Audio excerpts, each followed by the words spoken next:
होली की छुट्टियों में अपने गांव दुर्गापुर वापस आता है, जहां उसे देख पूरा गांव खुशी से झूम उठता है।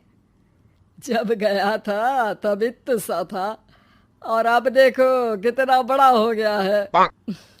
हाँ सरपंच जी, जब मैं गया था तब आप भी बहुत जवान थे और अब देखो कितने बूढ़े हो गए हैं आप। चलो चलो, बढ़िया है। बच्चा घर वापस आ गया। इसी खुशी में आज रात पार्टी होगी। क्या बात है, गांव में भी पार्टियां होने लगी। वैसे अगर पार्टी की बात है तो आज क्यों सीधा होली पार्टी करते हैं। होली पार्टी की बात सुन चहल पहल में अचानक सन्नाटा छा जाता है, जिसे देख मनोज को कुछ अजीब लगता है, लेकिन तभी सरपंच बात पलट देता है। अब बहुत देर हो गई, चलो सब अपने घर चलो, पार्टी के बारे में कल सोचेंगे। मनोज भी मम्मी पापा के साथ घर आ जाता है, पर होली पार्टी और उस पर पूरे गांव की खामोशी वाली बात अभी तक उसके जहन से निकलती नहीं। पापा, होली पार्टी की बात पर सब चुप क्यों हो गए थे? अरे होगी उनकी कोई अपनी बात। मुझे गांव की पंचायत ही थोड़ी पता है। थक गया हूँ, चलो सो जाते हैं, कल बात करते हैं। पापा की बात मानते हुए मनोज भी सोने चला जाता है। आज तो छुपा लिया, लेकिन हफ्ते बाद जब होली का दिन आएगा तब इसे कैसे रोकोगे?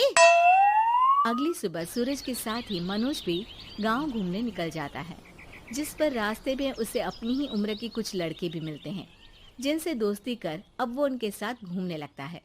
इसी तरह कुछ दिन बीत जाते हैं और होली नजदीक आने लगती है। दोस्तों, होली में 4 दिन ही बचे हैं, पर गांव में उसकी कोई तैयारियां क्यों नहीं दिख रही?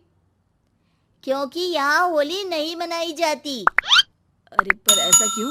वो राजा भूषण। अरे तुम 4 दिन के लिए आए हो, क्या इतना सोच रहे हो? चलो कुछ खाने चलते हैं। इसी के साथ एक बार फिर होली की बात को टलते हुए देख मनोज को शक होने लगता है। वो घर पहुंचते ही इंटरनेट पर अपने गांव और राजा भूषण के बारे में जानकारी निकालने लगता है। क्या? मुझे आज तक ये नहीं पता था। ऐसा कैसे? किसी ने मुझे कुछ बताया क्यों नहीं? सारी जानकारी लेने के बाद मनोज गांव वालों या अपने मम्मी पापा से कुछ पूछे बिना खुद ही उसकी सच्चाई के बारे में छानबीन करने लगता है, जिसके चलते वो राजा भूषण की हवेली में पहुंचता है। वाह, क्या हवेली है यार। पर क्या यहाँ सच में कोई भूत है? हेलो भूत जी, कोई है क्या? हम इस साल गांव में होली सेलिब्रेट कर रहे हैं, क्या आप उस पर थोड़ा इंटरव्यू देंगे? मनोज के ऐसा बोलते ही गांव में तूफान उठ जाता है और हवेली में रखी सारी चीजें हिलने लगती है। एक अदृश्य शक्ति मनोज को धक्का देकर हवेली से बाहर निकाल दरवाजा बंद कर लेती है। ये सब देख मनोज हैरान रह जाता है। क्या अभी मुझे हवा ने धक्का देकर बाहर निकाल दिया? मेरे होते हुए इस गांव में कभी होली नहीं मन सकती, इसलिए दोबारा ऐसी कोशिश भी मत करना, अंजाम बुरा होगा। आवाज सुन मनोज हैरानी से इधर उधर देखने लगता है, पर उसे कोई दिखाई नहीं देता। वो गांव वापस आ जाता है, जहां तूफान की वजह से सब कुछ तहस महस हो चुका होता है। आखिर ये तूफान आया कैसे? ना ऐसा कोई मौसम था और ना ही हमने होली का त्योहार मनाने की बात की थी। सरपंच की बात पर कोई रिएक्शन दिए बिना मनोज चुपचाप अपने घर चला जाता है। इस तरह देखते ही देखते होली का दिन भी आ जाता है और मनोज रंग लेकर गांव में निकल जाता है, लेकिन गांव पूरी तरह खाली होता है।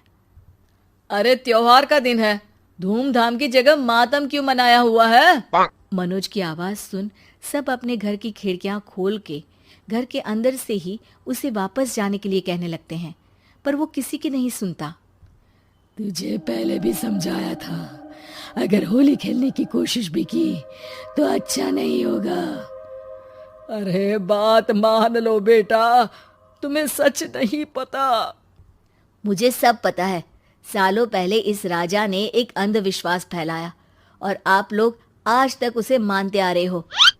अरे बेटा, जब तुम पैदा भी नहीं हुए थे उससे भी बहुत पहले से इस गांव पर होली का श्राप है। अगर गांव में होली का त्योहार मनाया जाता है तो प्रलय आना पक्की बात होती है। राजा भूषण इस सब में नहीं मानते थे और त्योहार मनाने लगे, जिसके चलते होली वाले ही दिन पहले उनके बेटे की और फिर उनकी मृत्यु हो गई। तभी से गांव की रक्षा के लिए उनकी आत्मा उस हवेली में रह रही है। सबकी बातें सुन मनोज उलझन में पड़ जाता है। सोचना भी मत मनोज, अगर तुमने इस परंपरा को तोड़ने की कोशिश भी की तो उसका परिणाम इस गांव और गांव के लोगों के लिए अच्छा नहीं होगा। मुझे भी यकीन नहीं हो रहा कि आप लोग एक बेतुकी बात को मानकर सालों से रंगों के त्योहार को मातम की तरह मनाते आ रहे हो। मनोज किसी की कोई बात ना मानते हुए पूरे गांव में रंग बिखेर देता है, जिसके तुरंत बाद वहां तूफान के साथ बिजलियां गरजने लगती है।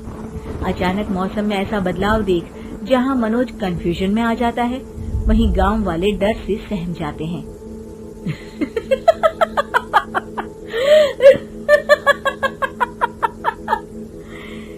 इस लड़के ने हमारे जैसे सिर्फ अपने स्वार्थ के लिए नहीं बल्कि पूरे गांव की खुशियों के लिए यहाँ होली मनाई है, जिस वजह से अब इस गांव पर होली का श्राप टूटता है।